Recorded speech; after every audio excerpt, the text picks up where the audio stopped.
Euzu billahi mineşşeytanirracim. Bismillahirrahmanirrahim. Elhamdülillahi'llezî a'azzel İslam ve'l muslimin ve ezelle'ş-şirke ve'l müşrikîn. Ve salatu ve'sselamu ala rasulina'llezî ursile bidînil hakki liyuzhirahu ala'd-dîni kullihi ve'lev keriha'l kâfirûn ve'lev keriha'l müşrikûn ve'lev keriha'd-demokratiyyûn ve'l ilmaniyyûn. Amma ba'd. Derslerimizde yine devam ettiğimiz konu La ilahe illallah'ı bozan unsurlar. Yani kişi Müslüman olduktan sonra bazı fiiller vardır ki ümmetin arasında icmayla bunu yapan insan La ilahe illallah'tan çıkar ve mürted olur demiştik. Ve bazı örnekler vermiştik tabi. Hakimiyet meselesini anlatmıştık. Dostluk düşmanlık meselesini anlatmıştık. En son dersimizde ise Allah Subhanahu Teala'dan başkasına dua etme meselesini anlatmıştık. Öyle değil mi? İnşallah bugün yine ümmetin arasında ittifakla küfür olan Allah'a ve Resulüne sövme meselesini anlatacağız. Ve sahabeye sövme meselesini anlatmaya çalışacağız. Tabi Allah'a ve Resulüne sövme olayını anlatırken değinmek istediğimiz konu ilk başta şu. Allah'a ve Resulüne söven bir insan ümmetin arasında ittifakla kafir olduğundan dolayı sadece çok kısa bazı alimlerden nakiller yapacağız. Çünkü bu mesele zaten belli bir mesele. Bir de anlaşılmayan bir iki noktayı anlatacağız. İnşallah sahabe noktasını biraz uzatacağız. Çünkü bu mesele biraz son zamanlarda üzerinde konuşulan meselelerden olması hasebiyle. Başlangıç olarak arkadaşlar La ilahe illallah dersinde ve Muhammedun Resulullah dersinde anlattığımız gibi Allah'a ve Resulüne imanın manası onları sevmek, Allah ve Resulünü sevmek, Allah ve Resulüne itaat etmek, onların sevgisini başkalarının sevgisinin önüne geçirmek ve onları tazim etmek, onları yüceltmek, onlara ihtiram etmek olduğunu Allah ve Resulüne anlatmıştık. Tabi böyle olunca Allah'a ve Resulüne seven bir insan ister istemez ne oluyor arkadaşlar? Kendi imanının gereğini yerine getirmemiş oluyor. Yani sevgi yerine, tazim yerine Allah'a ve Resulüne hakaret ediyor. Veyahut da ilk başta tabi sövmenin ne olduğunu anlamamız lazım ki neyi bilelim arkadaşlar? Sövmenin ne olduğunu anlarsak Allah'a ve Resulüne sövmek ne demektir? Onu anlamış oluruz. Allah'a sövme kelimesi ilk başta Hafız İbn Hacer sövmeyi, seb dediği kelimeyi tanımlarken nakıslık belirten söz demektir diyor. Yani birinden bahsederken ona yakışmayan bir şekilde onun hakkında konuşmaktır.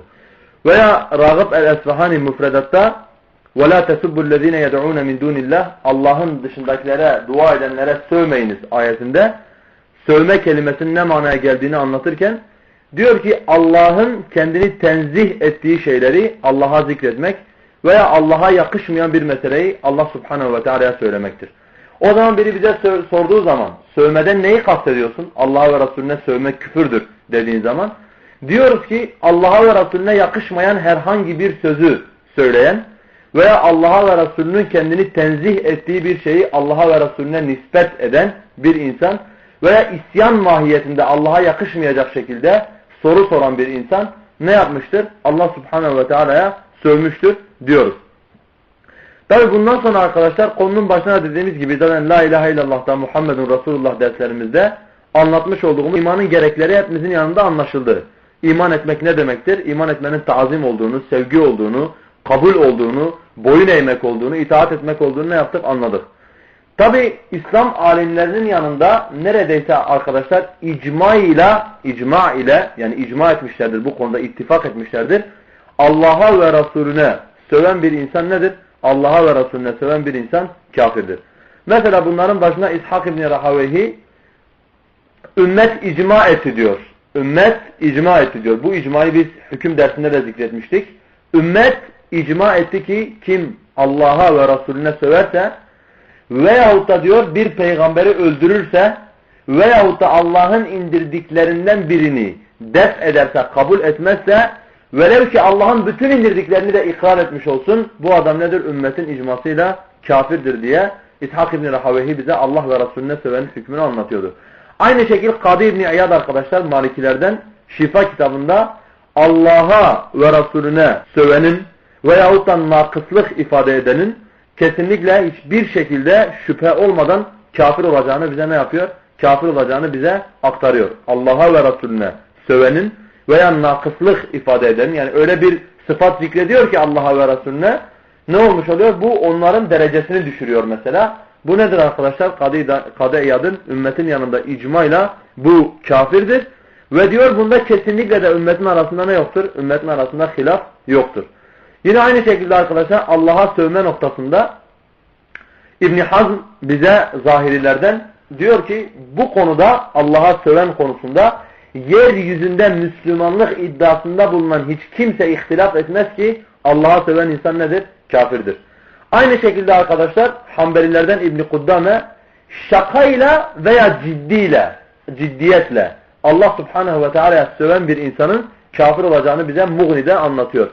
Yine arkadaşlar aynı şekilde Molla Ali'ül Kari Hanefilerden bize Allah'a yakışmayan bir vasıfla, yani Allah'a sövmeyi bir kenara bırakın, Allah'ı yakışmayan bir vasıfla zikreden insanın icmayla kafir olacağını bize ne yapıyor? Kafir olacağını bize söylüyor. Ve Peygamber Aleyhisselatü Vesselam noktasında arkadaşlar biliyoruz. Şeyhülislam İbn Teymiye'nin Sarimül Meslul kitabı nedir? Şeyhülislam İbn Teymiye'nin Sarimül Meslul kitabı vardır. Yani Peygamber Aleyhisselatü Vesselam'a küfreden bir insanın kafir olacağına dair oturup ne yapmıştır? Oturup bir kitap yazmıştır. Aynı şekil Hanefilerden İbn Abidin, İbn Teymiye Hanbelilerden, Hanefilerden İbn Abidin yine Peygamber Aleyhisselatü Vesselam'a sövenin küfrünün açıklığı diye ne yapmıştır? Bir özel risale, bir kitap yazmıştır. Aynı zamanda İmam Sübki Şafiilerden bu konuda ne yapmıştır arkadaşlar?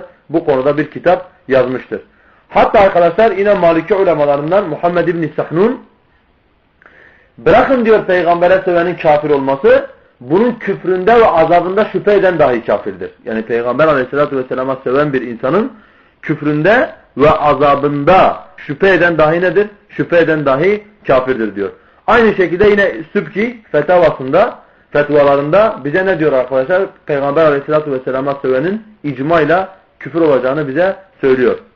Yine Şafilerden Hafız İbni Hacer, yine Şafi olan bir alimden Ebu Bekir el-Farisi'den bize icmayla bunun kafir olacağını söylüyor. Ve aynı şekilde arkadaşlar İbn Abidin yine hem fıkıh kitabında hem de ayrıyeten özel olarak yazmış olduğu risalede bize icma naklediyor. Peygamber Aleyhisselatü Vesselam'a söven bir insanın kafir olacağından.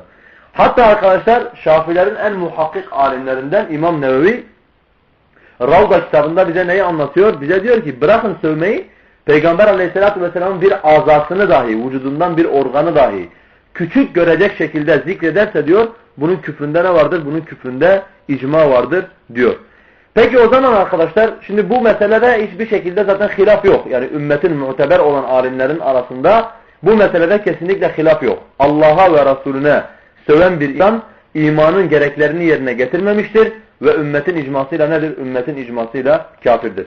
Yalnız bizim burada üzerinde durmak istediğimiz iki nokta var. Birinci nokta arkadaşlar, son zamanda Telefiye grubunun şeyhleri sayılan veyahut da en büyük alimleri sayılan insanlar bu konu etrafında bir şüphe getirmişlerdir.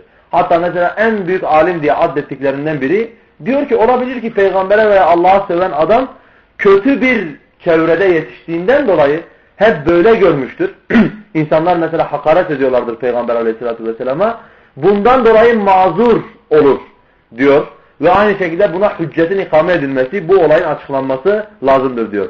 Tabi bu insanlar ehli sünnete baştan muhalif olduklarından dolayı, bunların yanında küfür sadece kalpte olduğundan dolayı maalesef böyle ne yapmışlardır? Böyle bir hataya düşmüşlerdir ki İbn Abidin zaten bu noktayı bize aktarırken diyor bazılarının özellikle helal görürse peygambere küfretmeyi kafir olur sözünün çok büyük bir ayak kayması onu ve diyor muteber olan hiçbir alimden böyle bir nakil kesinlikle ne yapılmamıştır? Kesinlikle böyle bir nakil yapılmamıştır. Ki zaten dediğimiz gibi bu son dönemde özellikle piyasaya çıkan ehli sünnet adıyla, ehli hadis adıyla piyasaya çıkıp da küfür sadece onların yanında kalpte olan bir eylem olan insanlar, biliyorsunuz onların yanında hiçbir şekilde yeryüzünde neredeyse ne yoktur? Neredeyse yeryüzünde kesinlikle onların yanında kafir yoktur. Hatta bir alimin çok güzel bir sözü var. Biliyorsunuz Peygamber Aleyhisselatü Vesselam sahih bir hadiste Deccal geleceği zaman diyor alnında kafara yazacaktır. Kafir yazacaktır alnında. Ta ki ne olsun arkadaşlar? Mümin olan insanlar bunun kafir olduğunu bilsinler. Orada şeyhin biri diyor ki Allahu alem hikmetlerinden bir tanesi de kıyametten önce açığa çıkacak olan irca ve cehem taifesi, ehl-i sünnet adıyla ortaya çıkacak olanlar ki burada ne yapamasınlar? Müslümanları şüpheye düşüremesinler. Yok ya biz Deccal'a kafir diyemeyiz. Çünkü Deccal bunu helal görmüyor veyahut da Deccal bunu inkar etmiyor demesinler diye Allahu alem tabi. Sadece bir hikmeti Allahu alem lafzıyla bize açıklıyor. Allah subhanehu ve teala onun alnına kafir yazacaktır. Ta ki Müslümanlar bunun kafir olduğunu ne yapsınlar bilsinler. İkinci nokta arkadaşlar. Tabi yine burada Ebu Ehl-i Sünnet'e nispet eden kendini ve aynı zamanda özellikle İbn-i Teymiye'ye kendini nispet eden adamların İbn-i Teymiye'den bir haber insanlardırlar. İbn-i Teymiye Sarimül Meslul kitabında özellikle bu konuya değinmiş. Yani Allah'a veya Resulüne söven bir insanın helal görsün veya görmesin. Hiç böyle bir şey yoktur bu insanın kafir olacağını. Ve aynı şekilde buradan küfrü anlatırken İbn-i Teymiye küfürde şeylerde ve helal ve haramlar dışında cuhud ve istihlal şartının koşulmayacağını Sarimül Mesul kitabında bize geniş bir şekilde ne yapıyor? Şeyhülislam bize anlatıyor. Yalnız burada arkadaşlar dikkat edilmesi gereken yine bir nokta. Dedik ki biz sövmenin ne manaya geldiğini bilmemiz lazım ki öyle değil mi? Ta ki sövme kelimesinden neyi kastettiğimizi anlayalım. Sövme Allah subhanehu ve teala'ya nakıslık ifade etme veya Peygamber aleyhissalatü vesselam'a nakıslık ifade etme Hafız İbni Hacer'in tanımıyla. Ragıb el-Esfahani'nin tanımıyla da arkadaşlar onlara yakışmayan bir şeyi söyleme veyahut da onların münezzeh olduğu bir noktayı Allah'a ve Resulüne isnat etmedir dedik. Şimdi burada arkadaşlar asli olan bir mesele maalesef bugün birçok şarkıda Müslümanım diye geçinen insanların oturup dinlediği şarkılarda bize sorulan sorular arasında mesela adam diyor Müslüman olduğunu iddia ediyor ve dinlediği şarkının lafzı aynen şu şekil diye kardeşim biri soruyor. Ben insan değil miyim? Beni neden yarattın? Ben insan değil miyim? Beni neden yarattın? Şimdi bunu dinleyen bir insan buna rıza göstermiş demektir. Eğer bunu dinliyorsa ve ağzıyla tekrarlıyorsa bu insanın kalbinde imanın kalmadığını gösterir. Bu Allah subhanehu ve teala'ya yapılmış olan en büyük hakarettir. Allah subhanehu ve teala'ya yapılmış olan en büyük sövme çeşidi Allah'a söylenilen şu söze bakın. Adam Müslümanım diyen bir insan hatta İslami hareketin gençlerinden olduğunu iddia eden insanlar neyi dinliyorlarmış arkadaşlar? Ben insan değil miyim? Beni neden yarattın? Veyahut da işte ben bu dünyaya niye geldim? Veyahut da aynı şekilde arkadaşlar benim ne suçum vardı da benim başıma bu geldi gibi Allah subhanehu ve teala'nın kaderini sorgulayan insanlar, Allah subhanehu ve teala'nın yarattığında Allah'tan nakıslık gören insanlar, özellikle aşk veya meşk şarkıları içerisinde bize sorulan sorular arasında en çok ilgimizi çeken ve hala bu insanların Müslüman muamelesi yapması. Bunlar özellikle nakletmiş olduğumuz alimlerden icma ile arkadaşlar bu insanlar kafirdirler. Hatta bazı alimler bırakın bunların küfüründe kafirliğini konuşan, bunların azabında şüphe eden, bunların küfründe şüphe edenin kafir olacağını bize aktarmışlardır. Neden? Çünkü bu eski alimlerimiz arasında kesinlikle üzerinde ihtilaf olmayan bir meseleydi. Ve bizim bugün içerisinde en çok düştüğümüz hatalardan biri sövmenin ne manaya geldiğini bilmiyoruz biz. Sövmenin ne manaya geldiğini bilmiyoruz biz. Sövme demek ne demektir? Veya Allah'a ve Resulüne söven bir insanın sövmeden kastınız illa ki bugün toplumda bilinen küfür etme midir? Yoksa sövmenin başka manası da mı vardır? Sövme kelimesi alimlerin kullanmış oldukları sebbe yesubbu Arapçada sövme kelimesi arkadaşlar naklettiğimiz gibi iki alimden bunun manası nakıslık ifade etme, onlara hakaret etme veya onların münezzeh olduğu bir şeyi Allah'a ve Resulüne ne yapmadır? Nispet etmedir. Bu konuya da ne yapmak lazım arkadaşlar? Bu konuya da özellikle dikkat etmemiz lazım. Özellikle son zamanlarda var olan gazetelerdeki karikatürler işte Peygamber aleyhissalatü vesselam hakkında hatta biliyorsunuz Kahire gazetesi bir zaman yani bırakın artık Danimarka'da olanı biz İslam ülkesi diye geçinen küfür ülkelerinden bahsedelim. İnsanların Müslüman diye gördüğü ülkelerden. Adam Peygamber aleyhissalatü vesselam'ı haşa ve kella horoz şeklinde çizmiş ve etrafına 9 tane de tavuk şeklinde böyle kadın şeklini verdiği hayvanlar çizmiş ve bununla da bize Peygamber aleyhissalatü vesselam'ın evliliğini küçük görüyor. Ve tabi burada da bazılarının kalkıp işte bu adamlar olabilir ki bunu bilmiyorlar veyahut da olabilir ki bunu helal görmemişlerdir veya olabilir ki kasıtları bunun dışındadır diye sözler getirip Müslüman olduğunu iddia eden insanlar bu insanların kafir olmadığını bize ne yapmaya çalışıyorlar? bu insanların kafir olmadığını bize anlatmaya çalışıyorlar. Bu noktalara da ne yapmak lazım? Özellikle gazeteler ve bazı romanlarda özellikle, hatta Arap dünyasından Nobel ödülü alanlardan biri mesela, Peygamber Aleyhisselatü Vesselam'ı öyle bir şekilde zikrediyor ki ve Müslümanlar da bu adamların kitaplarını ne yapıyorlar? Bu adamların kitaplarını alimler beyan ettikleri halde hala Müslüman diye geçinen insanlar bu adamların kitaplarını okuyor veya Allah'ı küçümseyen, Allah Subhanahu ve Teala nakıslık ifade eden şarkıları ben Müslümanım diyen insan belki hemen şarkı bittikten sonra düğmeye basıp namaz kılıyor bu insan. Ama biz ne diyoruz arkadaşlar? Günde 1000 defa da bu adam la ilahe illallah dese, alnını secdeden de kaldırmasa, bütün ümmetin icmasıyla bu zikmiş olduğumuz alimlerden bu adam kafirdir. Ve bu ne kadar Müslüman olduğunu iddia ederse etsin, Allah bundan imanı, Allah ve Resulü bundan ne yapmıştır? Nefi etmiştir. Özellikle deliller kısmına neden girmedik? Tekrarlayalım. Çünkü bu olay alimler arasında kesinlikle üzerinde hilaf olmayan bir mesele, ihtilaf olmayan bir mesele olduğundan dolayı fazla uzatmayalım dedik. Ve fıtratı sağlam kalmış İslam milleti üzerine olan bir insanın bu meselede ihtilaf edeceği de kesinlikle ne değildir? Kesinlikle böyle bir şey düşünülemez arkadaşlar. Üçüncü noktamız arkadaşlar, konumuzun içinde beyan etmek istediğimiz nokta sahabe hakkındaki meseledir. Neden sahabeye sövme olayını özellikle dile getirmek istedik?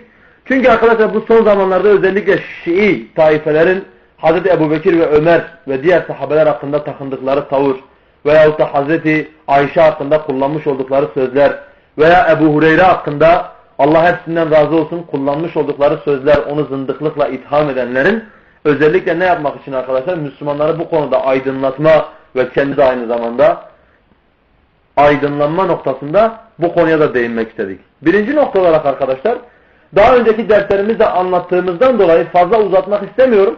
Sadece alimlerin nakillerini yapmak istiyorum ben yine.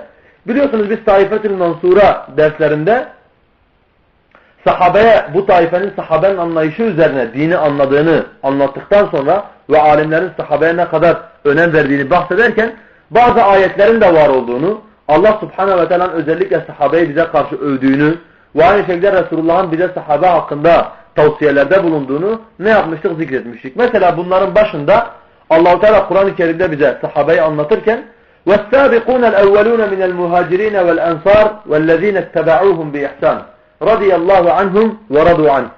O ilk olan ve önde gelen muhacirler ve ensarlar ve onlara ihsan ilkesi üzerine tabi olan o insanlardan Allah Subhanahu ve Teala razı olduğunu ve onların da Allah'tan razı olduğunu bize zikrediyordu. Allah Kur'an-ı Kerim'de bize ne yapıyordu? Bize sahabeden bu şekilde bahsediyordu. Ve aynı şekilde arkadaşlar Allah peygambere biat eden Rıdvan ağacının altında insanlardan Allah'ın razı olduğunu ve Allah'ın onlarla beraber olduğunu Allah Subhanahu ve Teala bize zikrediyordu.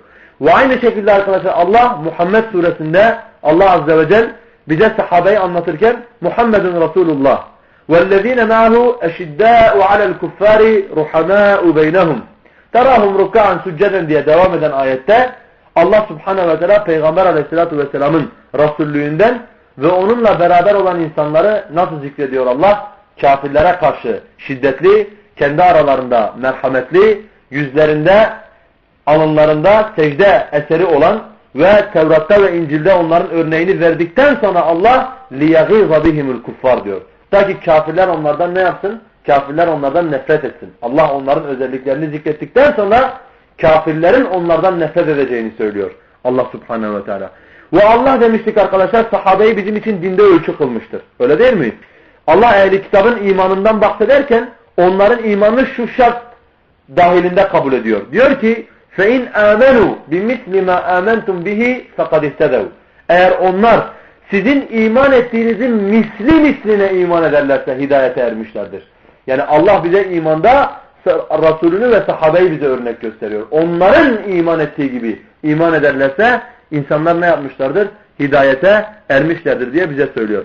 Aynı şekilde arkadaşlar Kur'an-ı Kerim'in dışında Allah Subhanahu Teala onlardan razı olduğunu, onlara ırmaklar akan cennetler hazırladığını, kafirlerin onlardan nefret ettiğini anlattıktan sonra, onları imanda bizim için ölçü kıldıktan sonra Allah Subhanahu ve Teala'nın Resulü de aynı şekilde konuştuğu vahiyden başka bir şey olmayan Peygamber Aleyhisselatü Vesselam sahabe hakkında bize ne yapmıştır? Bazı tavsiyelerde bulunmuştur. Evvelen sahabeyi içinde yaşadıkları dönem itibariyle en faziletli insanlar olduğunu bize Peygamber aleyhissalatü vesselam söylemiştir. Öyle değil mi? Hayrul kuruni karni sümmellezine yelûnehum sümmellezine yelûnehum.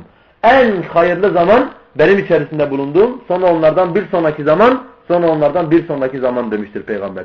Yine Peygamber aleyhissalatü vesselam bize ne diyordu arkadaşlar? La tesubbu ashabi. Benim ashabıma sövmeyiniz.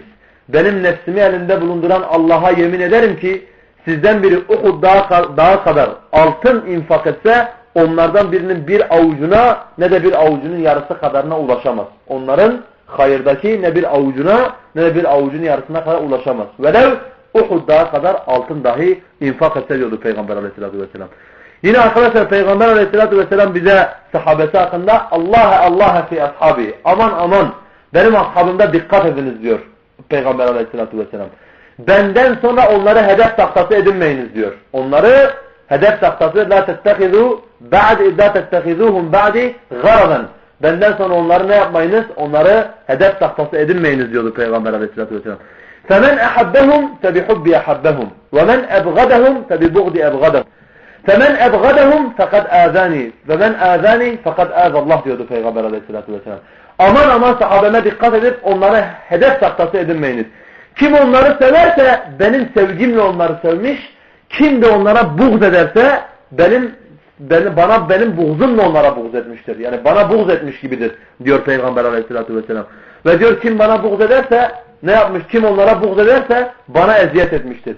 Kim de bana eziyet ederse Allah subhanahu ve teala eziyet etmiştir diye Peygamber sahabenin konumunu ve sahabeye karşı tutunmamız gereken tavrı bize ne yapıyordu? Sahabeye karşı tutunmamız gereken tavrı Peygamber aleyhissalatü vesselam bize anlatıyordu.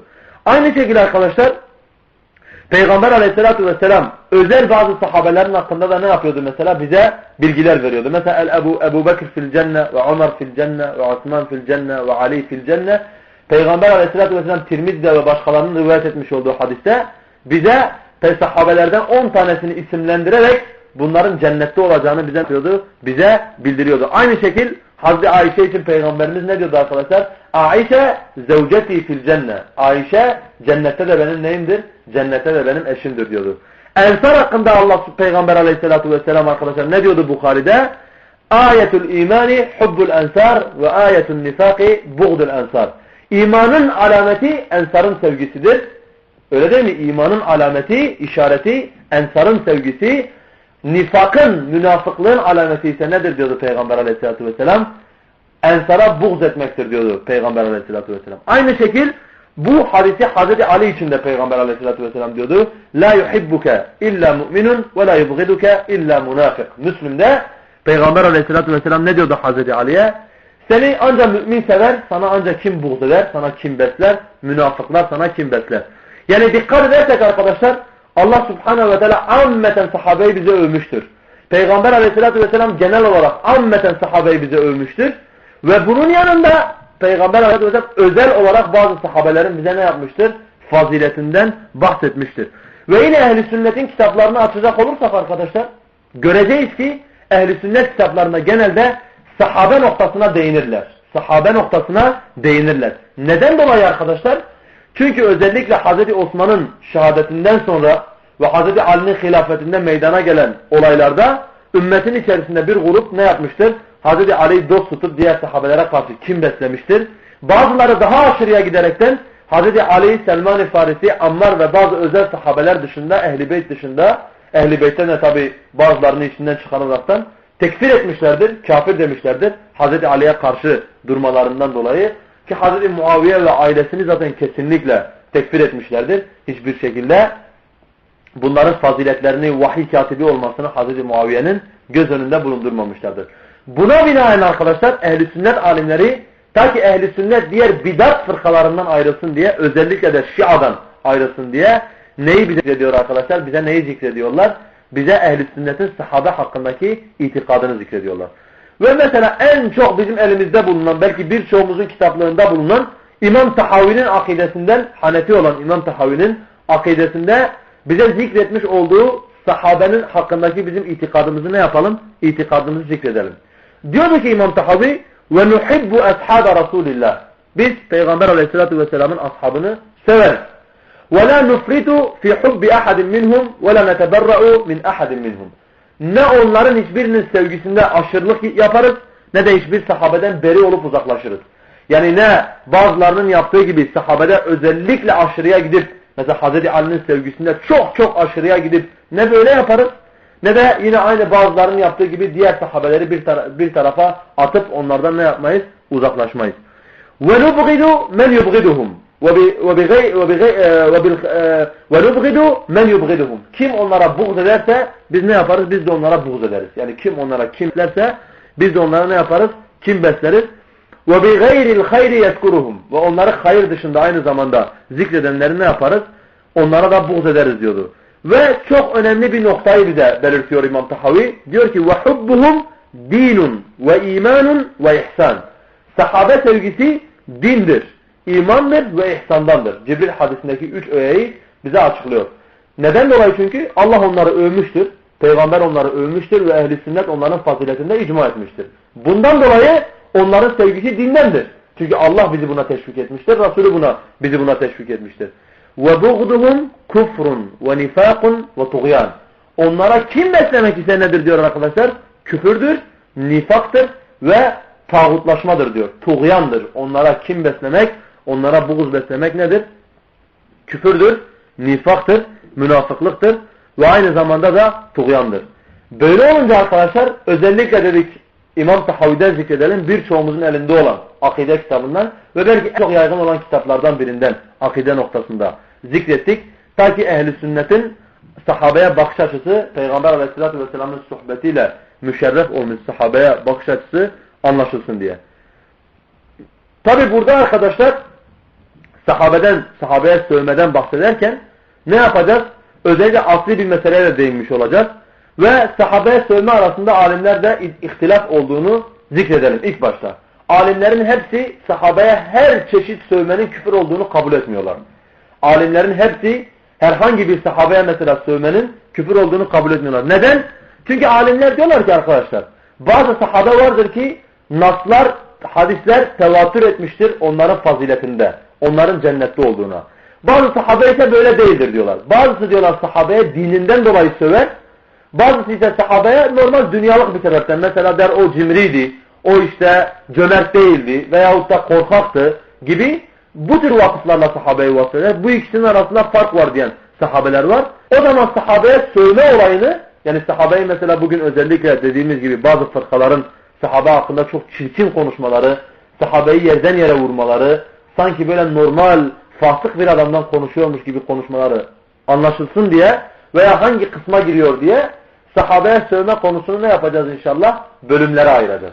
Sahabeye sövme konusunu bölümlere ayıracağız. Birincisi arkadaşlar bütün ümmetin icmasıyla küfür olan noktaları zikredelim. Eğer bir insan sahabeye sövmeyi helal görüyorsa bu insan kafirdir. Bir insan sahabeye sövmeyi helal görüyorsa yani bu helaldir. Her isteyen sahabeye sövebilir diyorsa bu nedir? Bu kafirdir. Neden dolayı arkadaşlar? Çünkü sahabenin adaletinde ümmet icma etmiştir. Allah onları övmüştür. Allah onları tezkiye etmiştir. Ve okuduğumuz ayetleri konunun başında hatırlayalım. Buradan da ne anladık arkadaşlar? Sahabenin adaletinde, din noktasında sahabenin adil olduklarında ve din sahibi olduklarında ümmet icma etmiştir. Bunu helal gören bir insan ne yapıyor arkadaşlar? Bu icmaya muhalefet ediyor ve bu ayetleri ve hadisleri yalanlamış olacağından dolayı alimler bunun kafir olacağını söylüyorlar. Sahabenin icmasına, sahabenin adaletli olduğuna dair icma nakleden alimler İmam Nevevi Sahih Müslim'in şerhinde, İbn-i Salah mukaddimesinde, İbn-i Kesir Ba'isül Hasis'te, Mustalah Hadis kitabında ehl-i sünnetin sahabenin adaletinde icma ettiklerini naklediyorlar. Neden dolayı arkadaşlar? Çünkü dediğimiz gibi bu nokta çok önemli. Konunun sonunda da gelecek bu bağlantı çünkü. Allah onları övmüştür. Allah onların adaletli olduğunu, onlardan razı olduğunu bize belirtmiştir. Bu da onların dinde adaletli olduklarını, adalet sahibi olduklarını bize ne yapıyor? Bize gösteriyor. İkinci nokta arkadaşlar, sahabenin tümünü tekfir edenler. Yani toptan sahabe kafir oldu peygamberden sonra diyenler, bunların da alimler neyinde? Alimler küfründe icma nakletmişlerdir. Ki bu biliyorsunuz özellikle İmamiye Şiaların içerisinde ve Rafizilerde arkadaşlar bu çok yaygın bir. Yani Hazreti Ali dışında, Hasan, Hüseyin, Fatıma dışında ve birkaç sahabe daha, işte Selman el-Farisi, Ammar dışında ve birkaç daha sahabe-i Miktat gibi Hazreti Ali'nin yanında olan, bunları ayırıp da bütün sahabenin Peygamber aleyhissalatü vesselam'dan sonra kafir olduğunu söyleyen nedir? Kafir olduğunu söyleyen fırkalar vardır. Özellikle Şiaların içerisinde. Bakın Kadı İyad Şifa kitabında arkadaşlar bize diyor ki, kesin olarak biz diyoruz ki bunları tekfir eden, yani ümmetin hepsini tekfir eden veyahut da sahabenin toptan kafir olduğunu söyleyen bir insan, Rafizilerde olduğu gibi diyor, Şialardan bir fırka olan Rafizilerde olduğu gibi ümmetin icmasıyla bunlar nedirler? Bunlar kafirdirler. Ümmetin icmasıyla bunlar kafirdirler. Yine aynı şekilde Şafilerden İmam Sübki fetvasında bize ne diyor? Hepsine birden söven diyor, mutlak olarak küfürdür. Yani hepsine birden söven bir insan mutlak olarak nedir bu? Mutlak olarak bu fiil küfürdür diyor. Aynı şekilde İbn Kesir Bidaye ve Nihaye'de arkadaşlar tarih kitabında diyor ki kim sahabenin hepsinin birden Ali'nin hilafetini gizlediklerini söylerse bu diyor ümmetin icmasıyla nedir? Ümmetin icmasıyla küfürdür. Neden? Çünkü bu bütün sahabenin facir olduğunu, fasık olduğunu söylemektir. Ki biliyorsunuz Şiaların bazı gruplarının yanında Peygamber aleyhissalatü vesselam Hazreti Ali'nin veli, yani kendinden sonra halife olacağını bildirmiştir. Ama sahabe bunu ne yapmıştır? Sahabe bunu gizlemiştir diye bir fikir maalesef bu insanların içerisinde var. İşte İbn Kesir ehl-i sünnet alimlerinden Bidaye ve Nihayesinde bunu söyleyen insanın sahabenin tümünün Hazreti Ali'nin hilafetini gizlediğini iddia ediyorsa bu insanın kafir olacağında şüphe olmadığını bize ne yapıyor? Bize söylüyor. Aynı şekilde arkadaşlar sahabiliklerinden dolayı biri onlara söverse, yani peygambere olan yardımlarından, peygamberle olan sohbetlerinden dolayı biri onları söverse bu insanlar nedir? Kafirdir. Bundan nereden naklediyoruz? Bunu da İbn Hacer, Hafız İbn Hacer'in İmam Bukhari'nin sahihine yapmış olduğu şerhte Fethül Bari'de konunun başında zikretmiş olduğumuz imanın alameti ensarın sevgisidir. Nifakın alameti, münafıklığın alameti ise ensara buğz etmedir hadisinde. İşte kim diyor onlara peygambere olan yardımlarından, sahabeliklerinden dolayı söverse bu hadiste nedir? Bu hadis yani bu münafıklık gerçek münafıklıktır. Bu hadis neye hamledilir? Bu hadis küfre hamledilir. Yani tekrar söylüyoruz ki bu pek bilinen, pek olmayan bir şey. Yani peygambere sahabelik yaptılar diye kimse onlara zaten pek tekfir ne yapmıyor? Tekfir etmiyor. İhtilaf edilen nokta arkadaşlar özellikle nasların kendilerinde tevatür etmiş olduğu Hazreti Ebubekir gibi, Hazreti Ömer gibi sahabelerin veyahut da Hazreti Ayşe gibi sahabenin, ki Ayşe'nin durumunun annemizin çok farklı olduğunu zikredeceğiz inşallah. Bunlara söven bir insanın veya bunlara kafir diyen bir insanın Şialarda olduğu gibi kafir olup olmayacağı mıdır? Görüşüdür. Arkadaşlar Kadı İyad Malik'ten Şifa kitabında Ebubekir, Ömer, Osman, Ali ve Muaviye özellikle bunlara söven insanın kafir olacağını ve öldürüleceğini bize naklediyor. Aynı şekilde Hallal Sünnet kitabında İmam Ahmet'ten bize Ebubekir, Ömer ve Ayşe'ye söven insanın İslam üzere olmadığını bize söylüyor. Bunlar bu zikrettiklerimiz bu nasların faziletlerinde tevatür etmiş olduğu insanlara söven insanlardan bahsediyoruz. Aynı şekilde Fetava Hindiye ve Bezaziye'de Hanefilerin bize Ebubekir ve Ömer'in hilafetini inkar eden veyahut da Rafizilerden şeyheyne söven, yani Ebubekir ve Ömer'e sövenin mutlak olarak kafir olduğunu bize ne yapıyorlar? Mutlak olarak kafir olduğunu bize nakil ediyorlar. Aynı şekil İmam Sübki arkadaşlar Şafiilerden fetvasında Resulün cennettedir dediği bir insana bunlara söven bir sahabeyi tekfir eden insanın kafir olacağını bize ne yapıyorlar? Kafir olacağını bize aktarıyorlar. Bu olayın bu boyutu. Bunun yanında bazıları arkadaşlar sahabeye bu şekil söven insanların fasık olup kafir olmayacağını, sadece bunların imma öldürüleceğini veyahut da bunların özellikle tedip edileceklerini, yani edeplendirileceklerini söyleyen alimler de var. Mesela Malikilerden Muhammed İbn Sahnun, yine aynı şekilde İmam Rameli Şafiilerden ve aynı şekilde Fethül Kadir'de bunların bağı gibi olduklarını, yani bunların kafir olmayacağını bize söylüyorlar. Bunların delili de nedir arkadaşlar? Hazreti Ebubekir'e veya Ömer'e sövenler hakkında. Bunlar diyorlar ki, çünkü diyorlar sahabenin içine bazısına sövmüştür ama Allah ve Resulü onları tekfir etmemiştir. Yani kavga etmişlerdir, tartışmışlardır, birbirlerini sövmüşlerdir. Ama Allah ve Resulü onları tekfir etmemiştir diyoruz. Peki biz bu iki görüşün arasını nasıl toplayacağız? Alimlerin arasında var olan bu maruf bir ihtilaf. Bunu nasıl toplayacağız? Öncelikle arkadaşlar bazı alimlerin nasıl topladıklarını getirelim. Ebu Ya'la İmam Ahmet'ten bu konuda gelen iki farklı rivayeti ne şekilde toplamıştır? Demiştir, eğer nasların tevatür ettiği meselede onlara küfür diyorsa bu küfürdür. Yok eğer başka bir şekilde onlara sövüyorsa veya onlara hakaret ediyorsa, yani nasların tevatür etmediği sahabelere sövüyorsa bu küfür değildir diye toplamıştır. Yani iki görüş gelmiş ya alimlerden. Şimdi Hazreti Ebubekir'e ve Ömer'e söven bir insan kafir midir, değil midir? Nasıl toplamıştır iki tane farklı gelen alimlerden rivayeti? Hanbelilerden Ebu Ya'la. Eğer nasların tevatür ettiği noktada bir meselede onlara sövüyorsa, onlara hakaret ediyorsa bu küfürdür.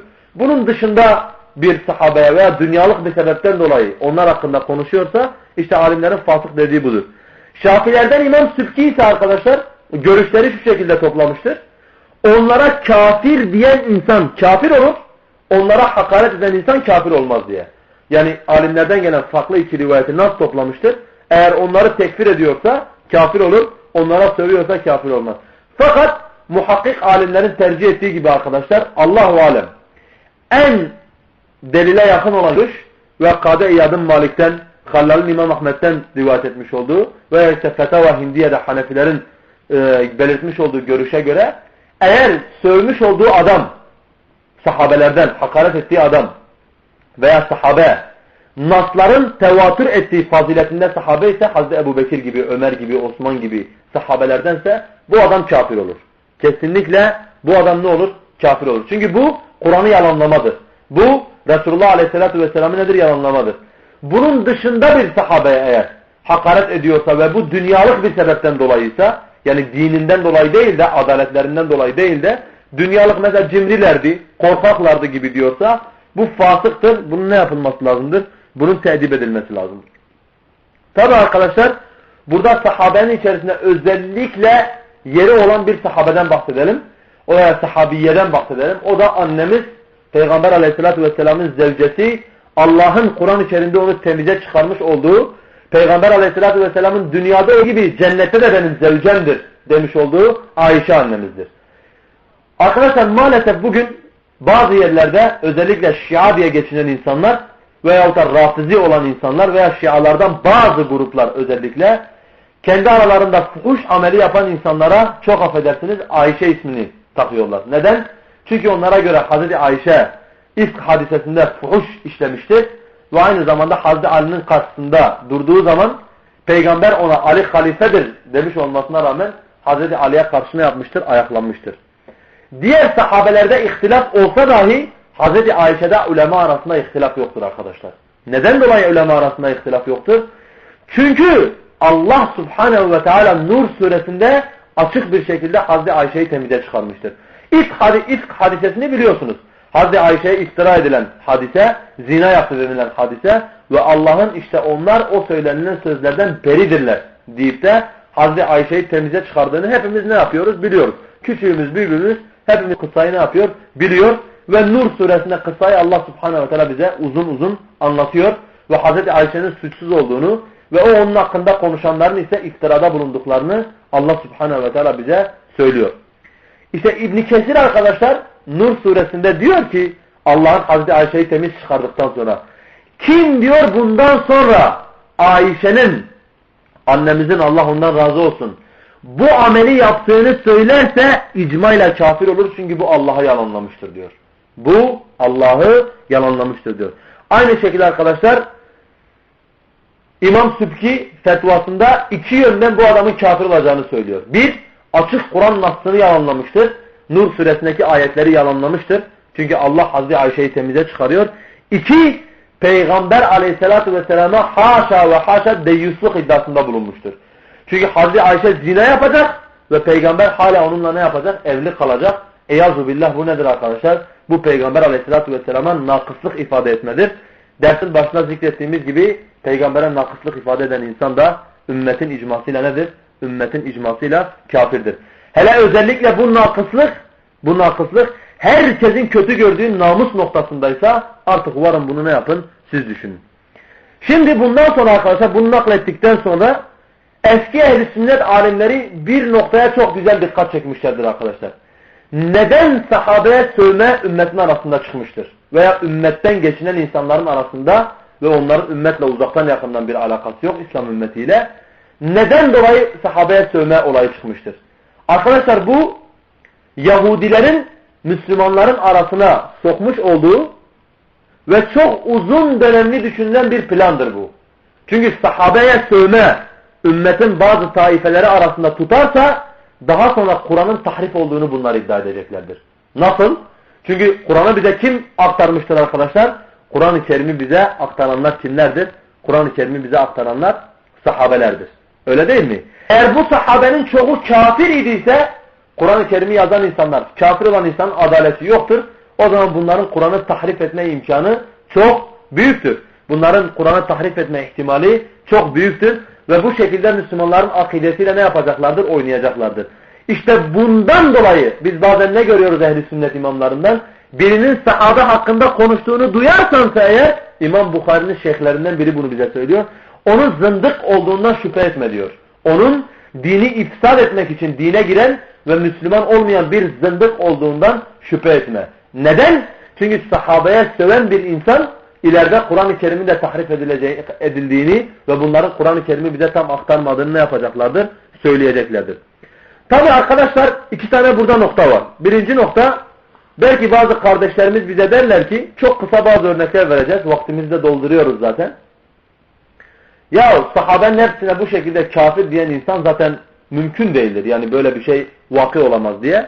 Size arkadaşlar bugün İran'da en çok okutulan ve Şia'nın içerisinde Bukhari mesabesinde olan Kafi kitapları ve aynı zamanda bazı Şiiler arkadaşlar ne diyorlar? Diyorlar ki bu Kafi kitabı bizim kaybolan imamımıza sorulmuştur. O da demiştir ki eğer sadece bu kitap yazılsaydı Şialar için, İmamiye için özellikle onlara yeterdi. Yani onların yanında bu bahsedeceğim kitaptan yapacağım nakilin ehemmiyeti budur. Yani hatta isteyen kardeşlerimiz ne yapabilirler? Herhangi bir tanıdıkları Şia veya İran'da okuyan bir talebeye sorabilirler. Yani Kafi'nin, Şiilerin arasındaki Kafi kitabının değeri nedir? Ki ben bizzat bundan 2 yıl önce kendim İran'da okuyan bir talebeye sordum. Kendisinde Şia meyli de vardı zaten. Kafi öyle bir anlattı ki bana, yani bizim yanımızda İmam Bukhari'nin hadis kitabının derecesi neyse onların yanında da nedir? Onların yanında da Kafi kitabı aynıdır. Bakın Kafi kitabında arkadaşlar Kitab-ül Hücce'de Küleyni bize bir şey getiriyor. Bize bir nakil yapıyor arkadaşlar. Diyor ki Kur'an-ı Kerim'de bir ayet var. Bakın ayeti nasıl tefsir ediyorlar arkadaşlar. İnnellezîne âmenû ثُمَّ كَفَرُوا ثُمَّ آمَنُوا ثُمَّ كَفَرُوا ثُمَّ ازْدَادُوا كُفْرًا لَمْ يَكُنِ اللّٰهُ لِيَغْفِرَ لَهُمْ. Allah-u Teala diyor ki iman edip de küfre girenler, sonra tekrar iman edip tekrar küfre girenler, sonra küfürde aşırıya gidenler, küfürlerini artıranlar Allah bunları affetmeyecektir diyor. Bakın Şia bu ayeti kime hamlediyor arkadaşlar? Kafi'de Hüccet kitabında diyor ki bu peygamberin sahabesinden falan hakkında indi. İsimlerini vermiyor. Falan hakkında indi diyor. Önce diyor bunlar Peygamber aleyhissalatü vesselam onlara Ali'nin velayetini bunlara sundu. Bunlar diyor bu noktada ne yaptılar? Bunlar bu noktada küfre girdiler diyor. Sonra diyor estağfurullah tekrarlıyorum. Peygamber diyor bunlara Ali sizin velinizdir dedi. Yani Ali halifedir dedi benden sonra. Kabul ettiler diyor, iman ettiler. Bakın adamlar imanı neye yorumluyorlar? İman ettiler. Sonra diyor peygamberden sonra Ali'nin hilafetini inkar ettiler diyor. Tekrar kafir oldular diyor. Tekrar kafir oldular. Sonra diyor tekrardan başkasına biat ettikleri zaman, yani Hazreti Ebubekir'e ve Ömer'e biat ettikleri zaman diyor. O zaman da diyor küfürde ne yaptılar? Küfürlerini artırdılar. İşte bunları Allah affetmeyecektir diyor. Bakın Kitab-ül Hücce'de Kafi kitabında Şia'nın bu ayeti, kafirler hakkında var olan bu ayeti veya mürtetler hakkında gelen bu ayeti sahabeden kimin üzerine hamlettiklerine dikkat edin arkadaşlar. Ve Kafi açıklayan Es-Safi kitabında o da diyor ki hani o isimlendirmediği falan hakkında dediği kısım var ya, orası için diyor ki onlar Ebubekir, Ömer ve Osman'dır diyor. Yani ayetin üzerlerine indiği sahabeleri Peygamber aleyhissalatü vesselam önce onlara Ali halifedir dedi, iman ettiler. Sonra peygamberden sonra bunu inkar ettiler, kafir oldular. Sonra tekrardan bunu kabul ettiler. Gene iman ettiler. Sonra tekrardan biat ederek kafir oldular ve başkalarına biat ederekten küfürlerini arttırdılar diye bahsetmiş olduğu o insanlar, falan falan falan dediği insanlar, Kâfinin şarihi şerhen ne diyor arkadaşlar? O fulan fulan diyor işte, onlar Ebu Bekir, Ömer ve Osman'dır diyor. Bu Şia'nın içindeki, isterseniz gidin sorun, yerini de size söylüyorum. İran baskısında Kitab-ül Hücce'de, Kâfi kitabında bize bu ayetin tefsirinde ne yapıyor? Bize bu ayetin tefsirinde Şiiler bu noktayı naklediyorlar. Şimdi belki kardeşlerden biri hemen böyle bir soru sorar. Ya tamam da der. Yani sen dedin ki sahabeye sövmenin çok uzun zamanlı düşünülmüş bir plan olduğunu ve bundan sonra Yahudilerin Abdullah İbni Sebe aracılığıyla zaten bu fikri Şiaların içine soktular. Daha sonra ise Kur'an'ın tahrif olduğunu, çünkü sahabe kafirdi, Kur'an-ı Kerim'deki ayetleri tam yazmadılar diyecekler. Bu şekilde Müslümanların akidesinde oynama yapacaklar. Müslümanları Kur'an-ı Kerim'de şekke şüpheye düşürecekler dedin de mümkün değil böyle bir şey. Yani mümkün değil. Öyle değil mi? Şia dahi olsa, sahabeyi tekfir eden insan dahi olsa Kur'an'ın tahrif edildiğini ne yapmaz? Söylemez. Arkadaşlar Kâfi kitabından size yine örnek veriyorum. Bakın bu fikirde olan insanların nasıl Kur'an-ı Kerim'in tahrif edildiğini iddia ettiklerini örnek vereceğim. Birinci örnek arkadaşlar, diyorlar ki bunlar Kur'an-ı Kerim'in 1/3'ünden fazlası 17.000 ayet olarak indi Kur'an-ı Kerim. Kur'an-ı Kerim 17.000 ayet olarak indi diyorlar.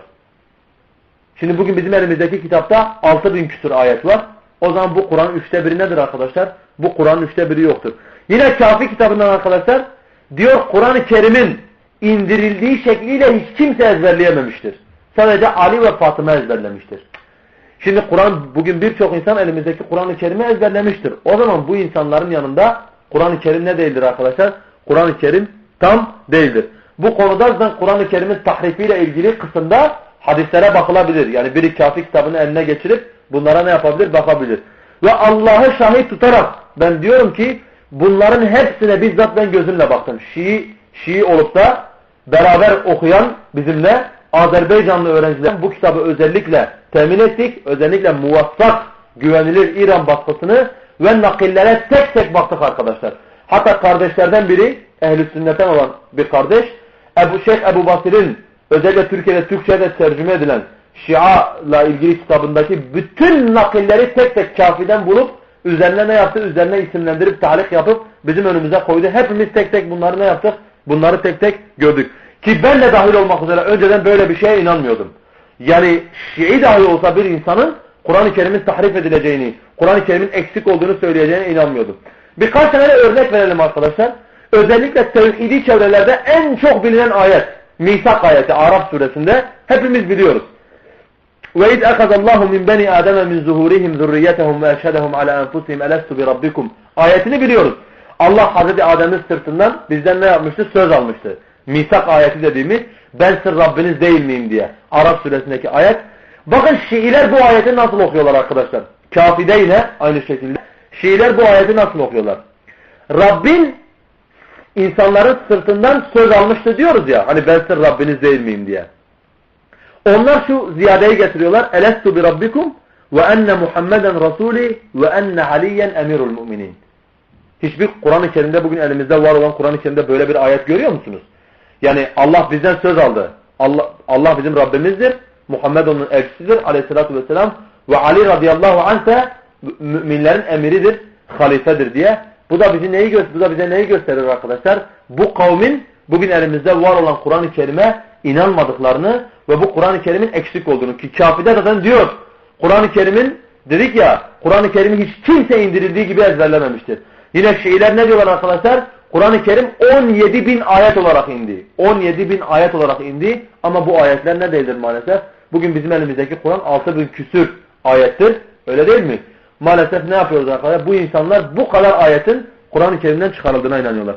Yine mesela hepimizin en örnek verdiği ayetlerden biri. Hani Allah müşriklere hep Kur'an-ı Kerim hakkında onları çağırıyor ya, gelin diyor. Eğer gücünüz yetiyorsa diyor, benim indirdiğim gibi, benim kuluma indirdiğim gibi bir tane ayet indirin. Veya bir tane sure indirin veya 10 tane ayet indirin diyor ya Allah-u Teala. Onlara aciz bırakıyor. Ha siz Arapçayı biliyorsunuz. Eğer bu Kur'an iftiraysa yani bu Kur'an'ı Muhammed kendi kafasından uyduruyorsa aleyhissalatü vesselam, hadi siz de bu Kur'an'ın benzeri ayetler getirin diyor Allah subhanehu ve teala. Bu ayet biliyorsunuz yine meşhur olan ayetlerden. Ve in kuntum fi raybin mimma nazzalna ala abdina fa'tu bi suratin min misli. Başka bir ayete fa'tu bi 10 suvar. Başka bir ayete 10 tane ayet getirin diyor Allah subhanehu ve teala. Öyle değil mi? Bakın Şiiler bu ayeti Kafi kitabında yine onların yanında en değerli olan kitapta nasıl okuyorlar arkadaşlar? Onların yanında en değerli olan kitapta şu şekilde okuyorlar. Ve in kuntum fi raybin mimma nazzalna ala abdina fi aliyin fa'tu bi suratin min misli. Eğer siz bizim Muhammed'e indirdiğimiz Ali hakkındaki ayetlerde şüpheyseniz, bakın dikkat edin, Ali hakkındaki ayetlerde şüphedeyseniz o zaman ne getirin? O zaman bu Kur'an'ın misli, o bir sure getirin. Bunun misli gibi bir sure getirin. Yani arkadaşlar anlatmak istediğim, gerçekten İslam'a zındıklar tarafından sokulmuş olan sahabeye sövme, sahabe hakkında konuşma, uzun düşünceli olan bu planın arkasında Kur'an-ı Kerim'in tahrifi vardı. Ve gerçekten de arkadaşlar gördüğünüz gibi bugün onların arasında en kaliteli olan kitap, onların arasında en menzileti yüce olan, en muteber olan kitapta dahi en meşhur olan 2 ayeti örnek verdim. Ve gördünüz ki bu ayetleri kimin hakkında kullanıyorlar arkadaşlar? Kur'an icaz ayetlerini ve Kur'an-ı Kerim'in tevhid hakkındaki misak ayetini bu adamlar bu ayetlerde aslında Hazreti Ali'nin isminin geçtiğini, Allah'ın bizden Ali'nin halife olduğuna dair söz aldığını ve aynı şekilde ayet-i kerimede Ali'nin ismini indirdiğine dair iddia ediyorlar. Ve eğer anladıysanız anlatmak istediğimi veya ben anlatabildimse arkadaşlar açığa ne çıkmış oldu? O zaman gerçekten insanlar ne yaptılar arkadaşlar? Sahabeye ilk etapta söven insanlar daha sonra ne yaptılar? Daha sonra Kur'an-ı Kerim'in tahrif olduğunu iddia ettiler. Çünkü bu sahabe onların yanında kafirdi. Onların hiçbir değeri yoktu. O zaman bunlar Kur'an-ı Kerim'i ne yaptılar? Kur'an-ı Kerim'de oynama yaptılar. Kur'an-ı Kerim'i yazan insanlar, toplayan insanlar kimlerdi? Sahabelerdi. Eğer öyleyse bunlar Hazreti Ali'nin hilafetini inkar etmek için Ali'yi anlatan ne yaptılar? Ayetleri Kur'an'dan çıkardılar. Hatta işlerinden bir zındık arkadaşlar 3 tane sure yazıyor. 3 tane sure Hazreti Ali'nin velayeti hakkında 3 sure inmiş baştan sona. Fakat sahabe bunları ne yapmıştır? Bunların görüşüne göre sahabe bunları çıkarmıştır diye. Benim anlatmak istediğim ve özellikle üzerine durmak istediğim nokta neydi arkadaşlar? Sahabeye sövmenin ümmete getirisi ve götürüsü. Veyahut da İslam düşmanlarının ve zındıkların Müslümanların arasına sokmuş oldukları sahabe hakkında konuşma, sahabeye sövmenin sonucunun ne olduğunu ve buna da ne yaptım? Özellikle onların en güvenilir kitapların birkaç örnek verdim ki ta ki ne olsun bu konu? Ta ki bu konu anlaşılsın. İnşallah sonraki derslerimizde de La ilahe illallah bozan unsurlara ne yapacağız? Devam edeceğiz. Ve ahiru da'vana elhamdülillahi rabbil alemin.